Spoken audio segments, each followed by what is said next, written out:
Welcome back to the channel, everybody, and welcome back to eFootball Elite Tips. This is Passing Masterclass Part 2, The Art of the Pass. So, in Part 1, we went over all of the different passing levels, along with the pros and cons of each one, and now you've selected your passing level and you are ready to get out on the pitch, but it isn't as easy as just going out and pressing the pass button and boom, the pass connects, right? Well, unless you're using Smart Assist, but if you are, there would be no point in watching this or any video because the AI would be making every decision for you, so there would be no point for you to learn. However, if you're an actual football gamer that wants to play football, this will be a perfect video for you because we are going to go over the ins and outs of passing. And for me, a little over 1 month into eFootball, already in the top 2% of all players in Division 2, passing has been the most important aspect of climbing the ladder so fast and finding success over time.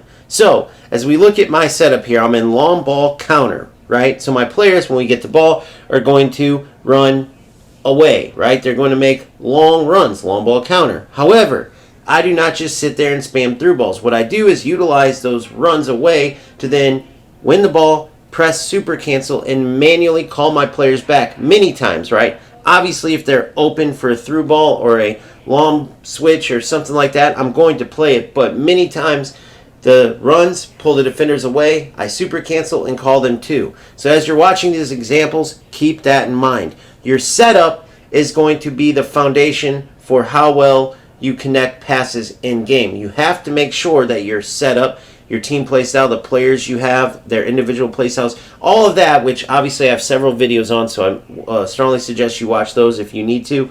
But all of that is going to be the foundation to make sure that you do well on the pitch. If this is not accurate, if it doesn't match how you play, then you're going to struggle to connect passes no matter how good you may be able to do. So make sure tactically you are in good shape before you even get into a game. Now, for these examples, you are going to see a game versus AI in Division 2, right? So very high-level AI. And you're going to see examples from a game in Division 2 versus a very good top 100 opponent.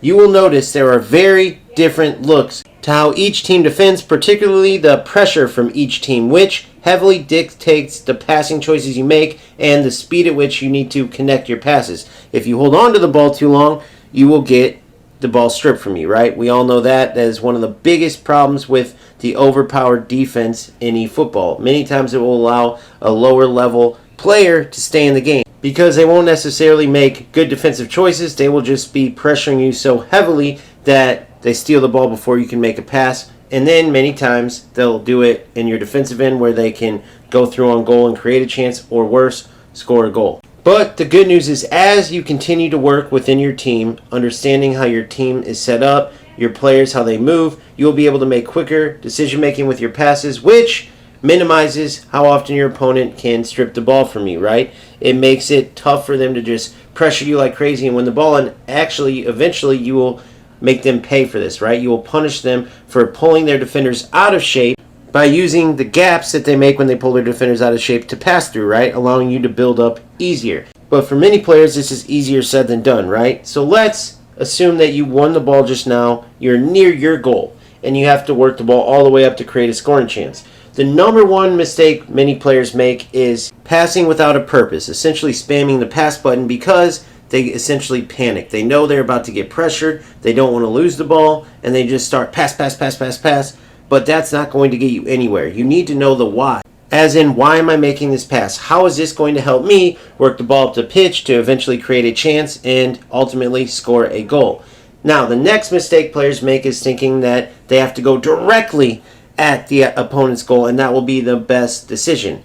Even though you need to score a goal, right, that ultimately to win the game, if you try to force it that way and just go straight forward every time you win the ball straight at the goal, you are going to end up losing it more times than not. So for example, let's use this low-level, low-skill meta that many players in the high levels are utilizing. It's quick counter, so they pressure, pressure, pressure defensively, right? Then they win the ball, and they spam through balls, right? And they're successful because of all the nonsense that Konami's added to help low-level players, but it's just not real football.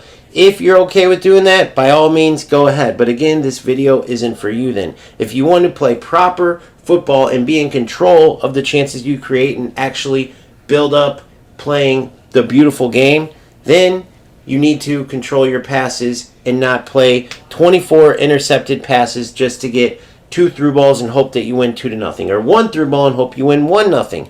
A lot of players do this, and unfortunately, right now, they are finding success in it.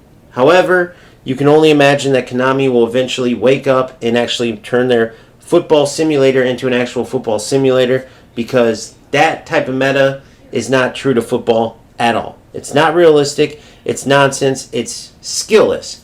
So, getting back to connecting your passes and being in control, that includes choosing the correct pass to make as you're building up. For short passes, depending on the level of passing you are, you need to make sure you power it up correctly, and in particular, there are 2 passing sequences that I use the most. The 1-2 and the up, back, and through. Now, the difference between these is that you can play a 1-2, which will essentially get the ball back to the original passing player, and an up, back, and through, you're playing the ball up. It can come back either to the original passer or to another player, and then you are looking for a through ball, right? Now, the through ball could be to that same player that laid the ball back, which is another version of a 1-2, obviously. But typically, it will be up to a player, laid back to either the original passer or another player, then through to another player. What you are doing when you make these sequences is you are pulling the defenders away from where you ultimately want to play the ball. That is the name of the game. Pull the defenders out of the position that you want to eventually get the ball to. And that's why using super cancel and calling players to after they're making runs away, that's why that's super useful, which for me, that's why long ball counter is a great playstyle, because it takes defenders away, it stretches them out, then you super cancel, call the players back. Now the defenders are coming in to chase you back as you're going to receive the ball. Then, as they come in to chase you back towards the ball, you now have an opening to play the ball through, and the defender is nowhere to be found. It's the same thing if you play out wide. You pull defenders out wide, away from defending the goal, and then you play the ball into the center. And it's the same concept with utilizing long balls, whether it's a long through ball or just a switch across the field. You pull all the defenders in, and then you switch the ball across the field. Or you pull all the defenders towards you, such as when you're utilizing the possession playstyle with many short passes, and then you send a player long. Maybe you're doing all these short passes, then finally you do a 1-2, the player takes off running, all the defenses collapse in trying to win the ball, and now that player has space to run through on goal. But the biggest mistake you see with lob through balls or even switches with square, right, regular cross-field balls, is that players utilize them almost as a clearance. For example, they get the ball, they panic because they're being pressured, boom, lob through ball, like they think they're going to get lucky and a player's going to run onto it, but that's not going to happen. Just like I said earlier, you need to know the why. You need to have a purpose when you are passing. So you absolutely can utilize these longer passes in the air, but you can't just use them almost as a secondary clearance. It's going to end up in the same thing, which is the ball is going to end up with the opponent. You're definitely going to end up with a far more fewer number of chances than you would if you had a purpose to your passing. So get out on the pitch and work on these things. The more comfortable you get, the quicker you will make passes, the more passes you will connect, the more useful you will be at choosing the correct pass, and the more chances you will create, which means the more goals you will score, which means the more wins you will get. It all connects. It just takes time and effort, and that's what these low-level skill players, these low-level losers, that's where they lack.